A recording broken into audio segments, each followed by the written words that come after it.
নমস্কার, তিত্তাস কিচেনে আজকের রান্নায় আপনাদের সাদর আমন্ত্রণ। আজ নিয়ে এসেছি ভোলা মাছের এক দুর্দান্ত রেসিপি। সর্ষে পোস্ত বাটা দিয়ে এবং পেঁয়াজ দিয়ে ভোলা মাছের এই ঝাল অসাধারণ স্বাদের হয়, কিন্তু খুব সহজেই এটি রান্না করা যায়। খেতে দুর্দান্ত যেমন, দেখতেও কিন্তু সেরমই খুবই রঙিন হয়। তবে আসুন শুরু করা যাক।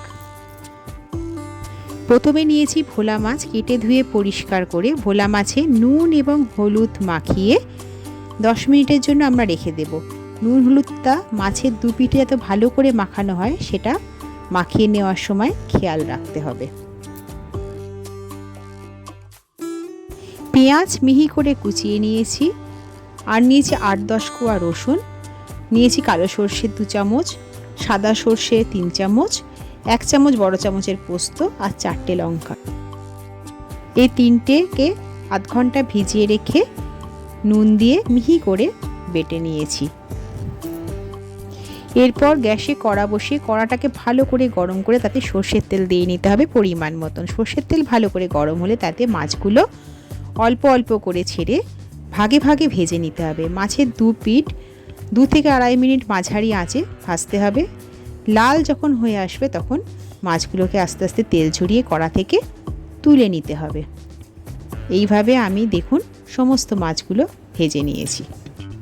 এরপরে ওই তেলে 1 চামচ কালো জিরে, 3-4টি চেরা কাঁচা লঙ্কা দিয়ে দিতে হবে। তারপর দিয়ে দিতে হবে পেঁয়াজ কুচি। পেঁয়াজ কুচিটাকে ভালো করে নাড়াচাড়া করে যখন অর্ধেক ভাজা হবে তখন এতে আমরা দিয়ে দেব রসুনের কুচিগুলি। রসুন কুচি দেওয়ার পরে আবারও পেঁয়াজ রসুন একসাথে ভালো করে 1 থেকে 1.5 মিনিট মাঝারি আঁচে নাড়াচাড়া করে নেবেন, যতক্ষণ না এর কাঁচা গন্ধটা দূর হয়ে একটা সুন্দর গন্ধ বেরোয়। তারপরে অল্প নুন দিয়ে দেবেন। অল্প নুন দিলে এটিতে তাড়াতাড়ি ভেজে ফেলা যাবে। যখন পেঁয়াজ এবং রসুন বেশ ভালো করে ভাজা হয়ে আসবে তখন এতে একে একে দিয়ে দিতে হবে পরিমাণ মতন হলুদ গুঁড়ো, 1 চামচ কাশ্মীরি লাল লঙ্কা গুঁড়ো এবং 8 চামচ লঙ্কা গুঁড়ো। ঝাল বেশি বা কম করলে লঙ্কা গুঁড়োটা বেশি বা কম করে দেবেন। তারপরে এই 3টে মশলাকে আঁচ কমিয়ে ভালো করে নাড়াচাড়া করে ভাজা ভাজা করে নিতে হবে। বেশি আঁচে ভাজবেন না, তাহলে পুড়ে ওঠার সম্ভাবনা থাকে। মাঝে মাঝে অল্প জল দিতে পারেন। ভাজা হয়ে গেলে যতটা ঝোল আপনার লাগবে ততটা জল এতে দিয়ে দেবেন। দিয়ে নাড়াচাড়া অল্প করে এটিকে ফুটে উঠতে দেবেন। ফুটে উঠতে শুরু করলে আঁচ বাড়িয়ে এবার এতে বেটে রাখা মশলাটা দিয়ে দিতে হবে। মশলাটা দেওয়া হলে বাটি ধুয়ে অল্প জল দেবেন। জলের পরিমাণ অল্পই যেন থাকে। তারপরে ভালো করে সমস্তটাকে ঝোলের সাথে মিশিয়ে নিয়ে এটাকে মাঝারি আঁচে ফুটে উঠতে দেবেন। ফুটে উঠতে শুরু করলে তখন পরিমাণ মতন এতে নুন ও চিনি দেবেন স্বাদ অনুযায়ী। এরপর এগুলোকে ভালো করে ঝোলের সঙ্গে মিশিয়ে দিয়ে এটাকে আঁচ বাড়িয়ে ফোটান। 1 থেকে 2 মিনিট টকবক করে ফোটার পরে এতে আস্তে আস্তে ভেজে রাখা মাছগুলো দিয়ে দিতে থাকবেন। মাছগুলো আলতো করে ঝোলের মধ্যে একে একে দিয়ে দেবেন।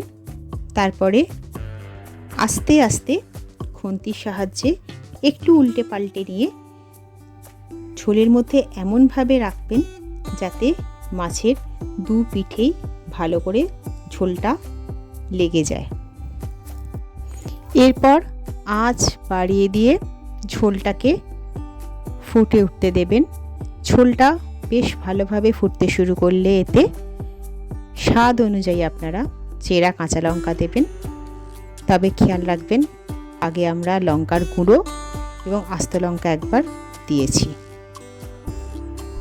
এরপরে ওপর থেকে অল্প সর্ষের তেল ছড়িয়ে গ্যাস বন্ধ করে দেবেন এবং মাছগুলো ঝোলের মধ্যে আবারও একবার উল্টে পাল্টে নেড়ে চেড়ে একটু নেবেন।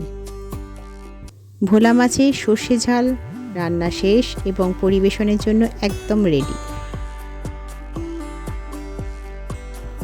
এরপর মাছগুলো আস্তে আস্তে সার্ভিং বলে তুলে নেবেন। খুব সাবধানে মাছটা তুলতে হবে যেন ভেঙে না যায়। পরপর মাছ সাজিয়ে নিলাম আমরা। দেখুন কেমন সুন্দর দেখতে লাগছে, খেতে কিন্তু অনবদ্য স্বাদ হয়। বাড়িতে অবশ্যই একদিন বানান, কেমন হয়েছে আমাকে জানাবেন। আমার রান্নাটা ভালো লেগে থাকলে লাইক করে দেবেন। আজকের জন্য তবে আসি, আপনারা সবাই আনন্দে থাকবেন, ভালো থাকবেন। খুব শীঘ্রই আবার দেখা হবে নতুন কোনো রেসিপি নিয়ে। নমস্কার।